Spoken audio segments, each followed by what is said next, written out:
Hello and welcome back to the Classic Chloe Show, where we talk about music and its effects on every aspect of our daily lives. I'm your host, Chloe Castillo, and I have another fantastic guest for you today, former executive producer at The Laura Ingraham Show, editor, CEO of Publius PR, and an author, AJ Rice. AJ, welcome to the show. It's so great to have you on here. Great to be here, girl. I'm part of the Castillo crew today, right? There you go. I'm getting inducted. I love it. I love it. Well, thank you so much You don't for want me to joining break us. into song, though. You don't want me to start singing here or playing any instruments. We'll leave that to you. Well, we don't know. Maybe we'll have to have you on next time and we can see if that'd be a good decision or not. I'd love to hear it. So let's just jump right in here. I am super curious to get your thoughts. So as we can see behind you, you have The Woking Dead, which is a book that you just wrote. It's not yet out yet. I did a little blurb for it, read the book. It's absolutely amazing. It's a very well done take on the woke mob and the woke mind virus and how it's just infiltrated every aspect of our society, really. And so I'm just very curious to get your thoughts on how the music industry in particular has been infiltrated by this terrible mob. So in the meantime, before we go and jump into that, tell the audience a little bit about you, your book, tell them when it's going to come out, and then we'll jump into the music industry. Okay. Well, I mean, The Woking Dead, actually, behind me here, ladies and gentlemen, is actually Volume 1. That came out in 2022. All right. So Volume 2, the White Privilege album, right, with an apology to the Beatles, but not to Yoko Ono. That came out in 2024.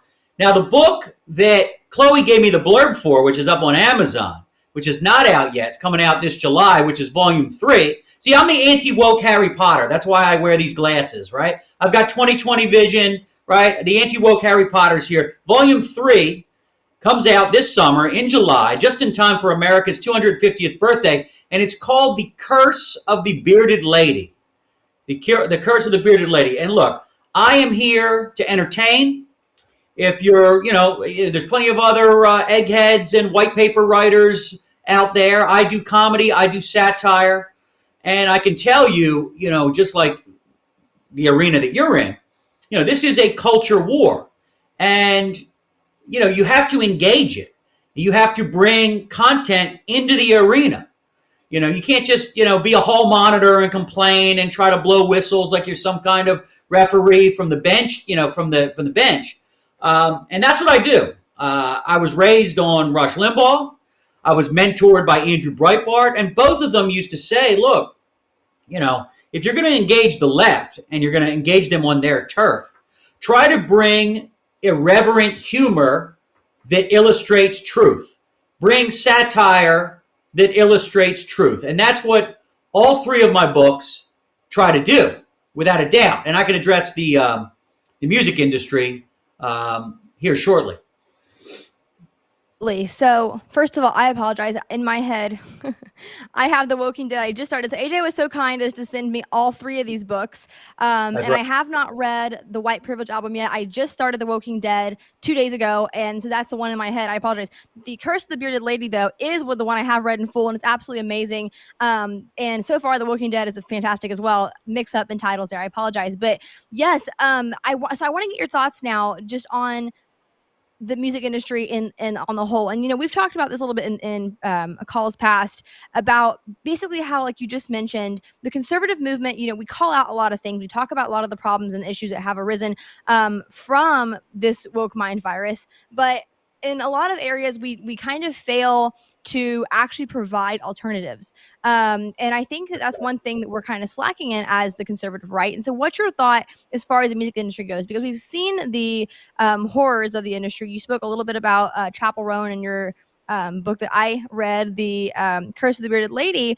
And it was so refreshing to hear someone finally touch on the music industry in that way. It's very rare that's the case. And so what are your thoughts as far as we know the left has infiltrated in this aspect. We know that their ideology is running rampant through everyone's playlist. So what on the conservative right, what do you think it is that's kind of keeping us back a hair and we're not really taking this on full force yet? What is it that's holding us back? Well, okay. So I'm gonna deal with causes and effects here. So when you're talking about effects, it's not just the music industry. It's a lot of forms of entertainment, and it's journalism. And the reality is that the world of art, has a lot of purposes, but one of them was to kind of be a check on power and sort of illustrate truth through your art. Whether it's Picasso painting Guernica, or whether it's, Mozart acquiring, the Marriage of Figaro or something like this. I mean, the reality is that journalists, artists, musicians, they used to not wrap their arms around the government. They used to not wrap their arms around the Pentagon. They used to not wrap their arms around, dare I say, pharmaceutical companies.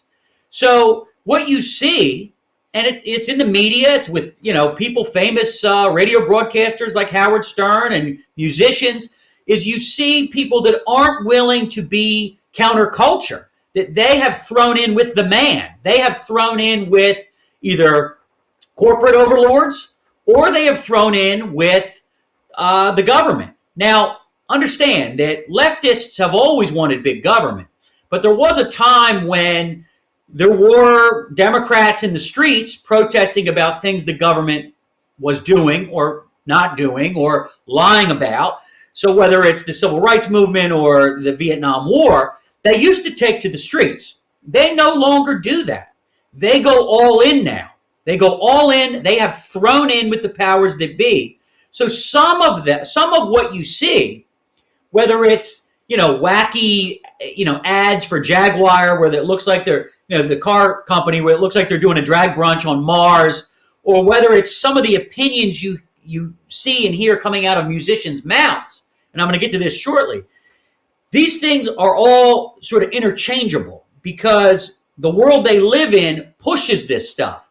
Now, the 2024 election was kind of a woke Waterloo moment for some of this, but to get to the causes, the root causes of some of this, let me just take off my author hat and just tell the audience I am the CEO of Publius PR, which means I act as a publicist for many conservatives, some of which have been on this show, famous ones, politicians, everyone from Donald Trump Jr. to RFK Jr., Tulsi Gabbard, and so on. I mean, I could go on and on forever.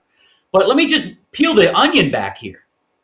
When you hear nutty stuff coming out of some of these famous people, it's in some cases the publicist that you're hearing. Because a lot of these people, once upon a time, they might have been passionate artists. They might have thought they were going to grow up and be Marlon Brando or John Coltrane or Metallica or whoever. But the reality is they are in a system of control. And they are surrounded by managers, yes. And they're surrounded by publicists, yes. And I'm telling you, as someone who does this, and I'm not saying I've got Tulsi Gabbard on puppet strings. Quite the contrary. Having conservative clients is very different than having empty vessel, left-wing, woke people that either have very low self-esteem, come from broken homes, right? And they're being controlled by their manager, their literary agent, or their publicist. So some of it is that. So you have the macro world where, it's not cool. It's cool to go get vaccinated 50 times. And then you have the micro world where you have the handlers, the bootlickers, right? The puppeteers, the marionettes of these famous people, filling them up with things to say. Now, you mentioned Chappell Rowan. I've been told, because look, political PR world does cross over with sports and entertainment. I've been told that, and she's out there, she's some kind of trans, lesbian, cross-dressing, left-handed midget, dog-walking icon, right? Whatever she is. But I've been told by many sources that her whole spiel is just an act, that it's contrived. Like in the past when Lady Gaga was wearing, suits covered in, rare meat and bacon, whatever the hell she was doing. I don't think she was protesting Islam. But these things are concocted by the handlers that are around them. We now know that Lady Gaga's got kind of a conservative Italian right-wing father that loves Trump and, is mad about Mamdani and a lot of other things in New York City, owns a restaurant in New York City. So obviously, when you're talking about Lady Gaga, I mean, she fell from the tree, and then the publicist grabbed her, and they ran down to, little Marxismville and turned her into what she's turned into. Now, some might say she's kind of making her way back. I don't know. I don't know what's in her heart like that. But with Chappell Roan, I have heard again, she's just an invention of, the deviant mindset of whatever woke publicists are controlling her that week. Absolutely. And so, in The Curse of the Bearded Lady, I remember you speaking briefly on, or not rather briefly, but quite a lot on this, the fact that we are actually mutilating people based on this mind virus. And I keep saying mind virus because I think that's just the perfect way to put this, that it is actually like an infection. We have become overcome with this ideology mentally, and it's becoming to have physical repercussions. And you spoke about that, about how, we have, how do we get to this point where we're actually mutilating children who can't even tell you what they want to be when they grow up, yet they know they're supposed to have their bodies permanently mutilated. And it really brought to mind the fact that we're mutilating minds as well. And I think a lot of that, of course, is leading up to this, like you just spoke about with Chappell Roan. I 100% can buy the idea that she is a creation of this machine, this woke machine. I don't know that for a fact, but I can definitely go with that agenda, if it makes sense. I would, like to learn more. But the thing is about this is that in my head, what I'm seeing is a massive push from the left with this machine that you're talking about. And I have seen this machine firsthand. I'm very familiar with the fact that it is absolutely a very real thing. It's a multi-billion-dollar machine that is running these kind of ideas into the mind of the youth and is leading towards, first, I would say, mental mutilation that can then eventually, if it gets to that point, the fact that the part where we're actually physically mutilating children at this young age. So what is your thought on, I guess, the conservative counterculture that needs to happen? I believe very firmly that we cannot actually sustain America as we believe we know it without capturing the culture. And by culture, I mean entertainment culture, not just, every other aspect of culture outside of entertainment. We kind of shy away from movies and film and, media. And I think that the one thing we have gone into is film, and as of late, the past few years, the conservatives have been kind of picking away at that industry. And now I think it's time for the music industry to have that same wake-up call. And so as someone who sees how this infiltrates and the effect that it does have, and you're talking about, basically the puppeteering that's going on, what do you think needs to happen on the conservative right without puppeteering people? Because like you just mentioned, you can't exactly do that to conservatives. It's not the same. But I guess what kind of machine can we create, if you will, that isn't necessarily a controlling of individual artists, but rather the fostering of a culture that actually uplifts and inspires greatness in America, that inspires something besides this absolute trash ideology that has completely destroyed America's soul? Sure. And you have to abduct the mind before you can abduct and mutilate the body. So you are right that the capturing of the youth through the devices and through, some of these social media apps, that has to happen first. And and look, I've written 3 books on wokeism. The reason I picked The Woking Dead as the first book is because of it is a virus, and I wrote it during COVID, and I found out, I sort of thought to myself, the more dangerous virus was wokeism and globalism and not necessarily COVID. Because, whether it's with the Me Too movement or Black Lives Matter, there is a capturing.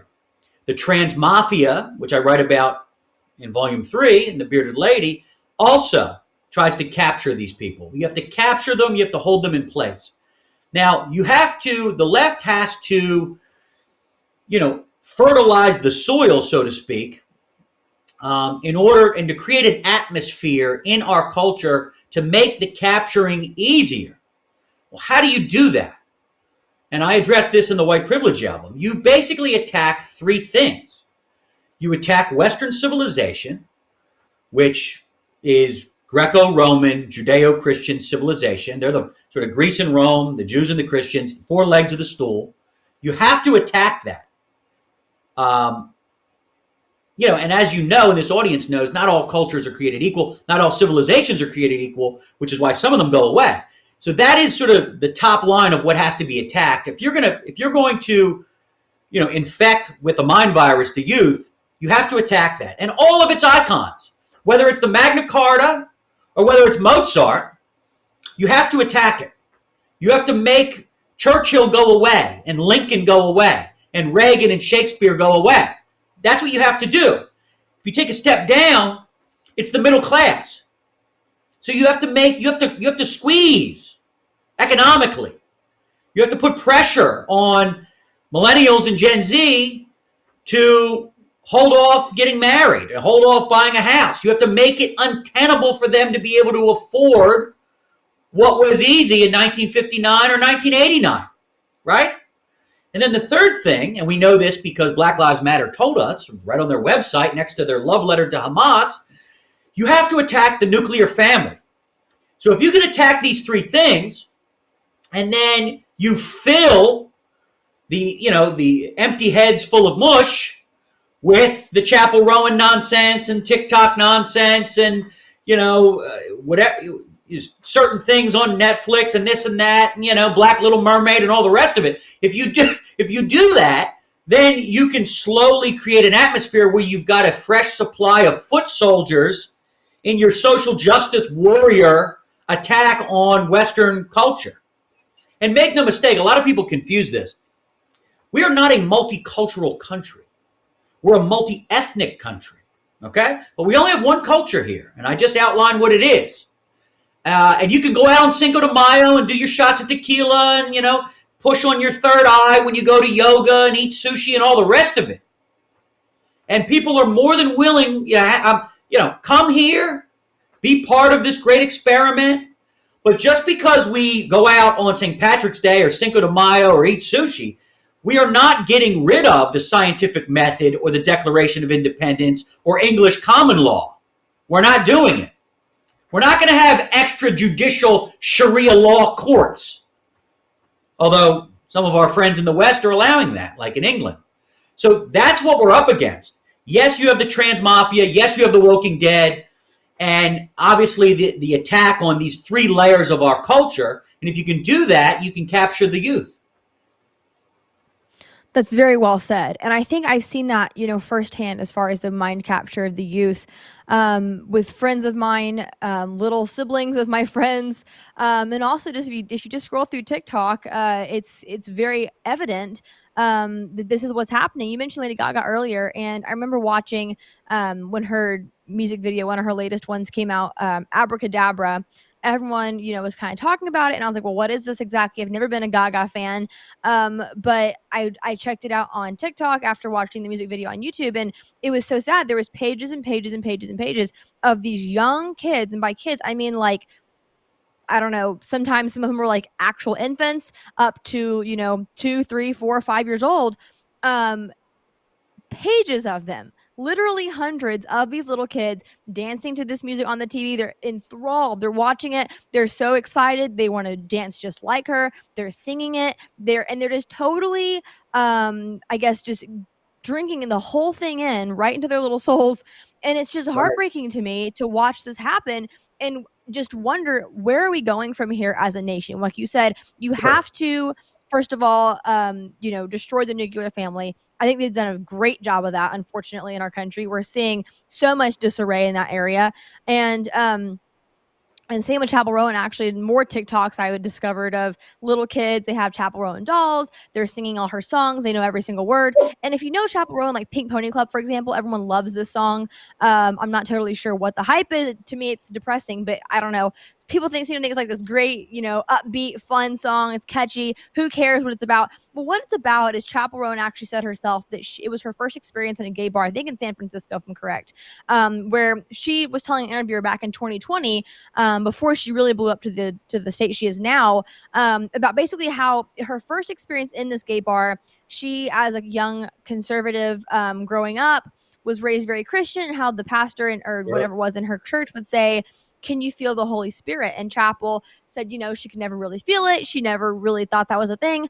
And then she goes to this gay bar, and for the first time, she's like, oh, this is the Holy Spirit. This is what the Holy Spirit should feel like. Sure. And to me, that's pretty impactful. If you're going to blast that out and that kind of messaging and that kind of, I guess, soul behind the art you're creating to this many masses of people, and especially young people, there's going to be negative repercussions. I genuinely don't think there's any other way around it. And I mean, sure, you can listen to the song and maybe not turn into a, bearded lady per se, but at the same time, this is going to have its effects, and it's very scary to see. So let's take a quick break here, do a couple ads, and come back with a little bit more from AJ. Attention American business owners, big or small, your company deserves to be seen, and Patriot TV is here to help. We're proud to support American-owned businesses by offering a free listing of your company on Patriot TV Store. That's right, no cost, just visibility to millions of loyal viewers who want to support American businesses like yours. Whether you run a small business or a nationwide company, this is your chance to reach a dedicated audience on Patriot TV Store on major smart TVs like Samsung, LG, Sony, TCL, Roku, also on Apple, Android, Amazon, Fire Stick, YouTube, Facebook, Rumble, Truth Social, X, and of course, the Patriot TV Store app and website. It's our way of giving back to the community and helping American businesses thrive. Let's work together to build a stronger America. Don't miss out on this incredible opportunity.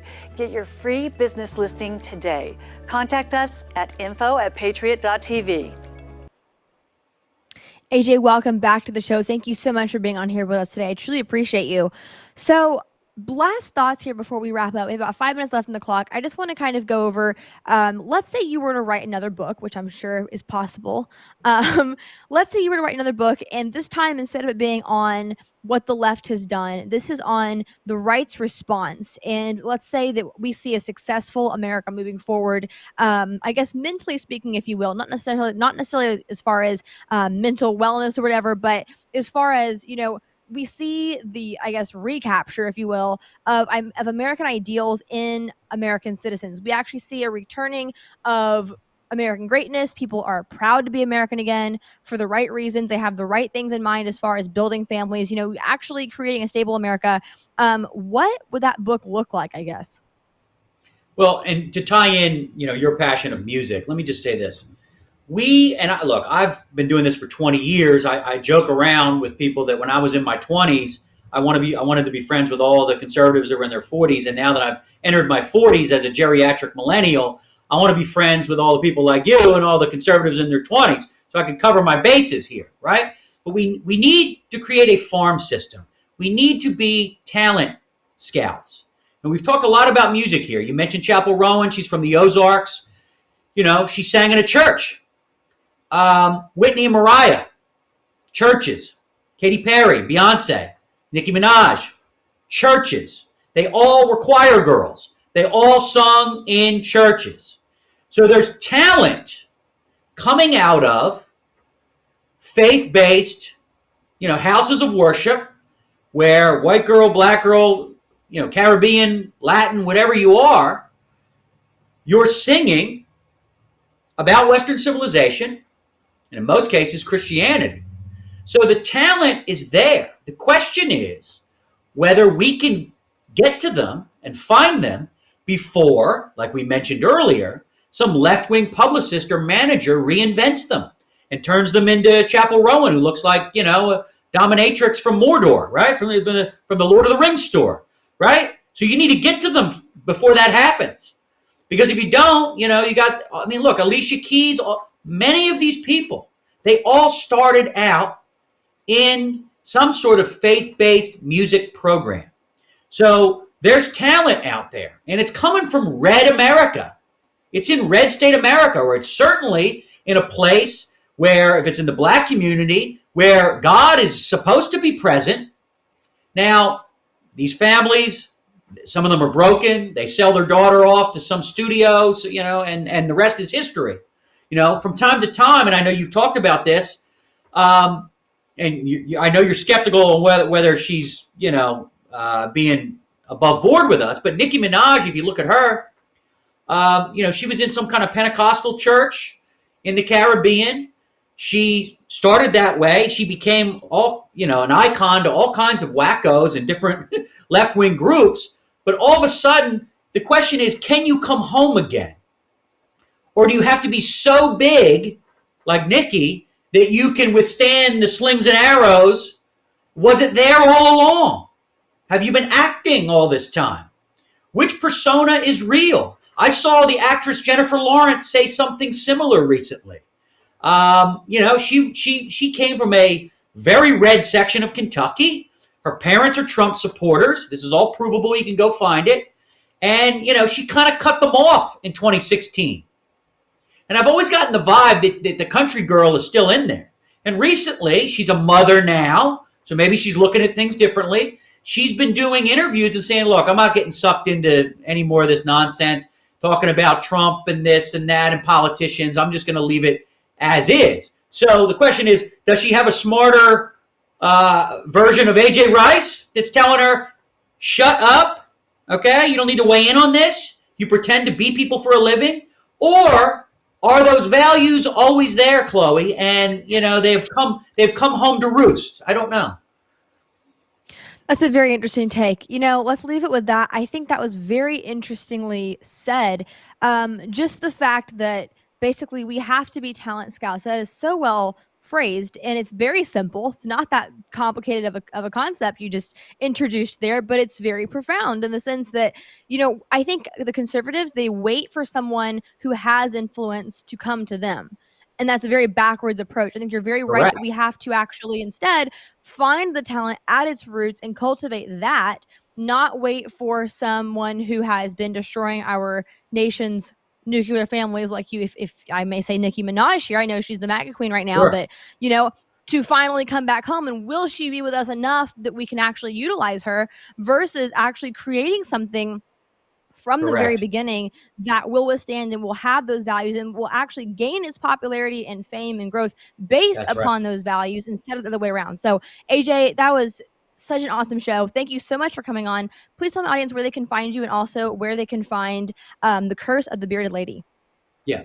I mean, just to put it simply, you have to find Nicki Minaj before she gets captured.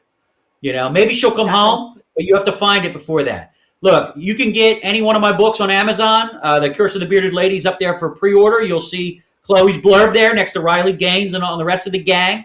Plus, we have to all chip in to pay for Jeff Bezos' wedding from last year, right? I mean, he's still looking for us to chip in there on Amazon. Christmas wasn't enough, but no. Look, PubliousPR.com. You can find me on social media. We'll probably do some collaborations on some reels on Instagram and so on. And if you are a conservative and you're looking to get out there, I mean, we represent pretty much everyone at this point. I mean, no one's really escaped. We have a saying here, all roads lead to Publius. We are the center of the MAGA cinematic universe here. So hit us up. Awesome, AJ. I truly appreciate your time. Thank you so much. Thank you, girl. God bless. God bless. Thank you so much for watching this episode. Please subscribe to the Classic Chloe Show on YouTube, Spotify, and Rumble. Please also follow me at Classically Chloe on Instagram, as well as my organization, Make Music Right, on all platforms. Also, please check out MakeMusicRight.com to learn more about the conservative music industry and just see what we can do there. How can we create a movement that is going to cultivate good art in our nation? MakeMusicRight.com. We are refusing to surrender the stage of the woke music industry, if you will. So check us out. See you next week. God bless.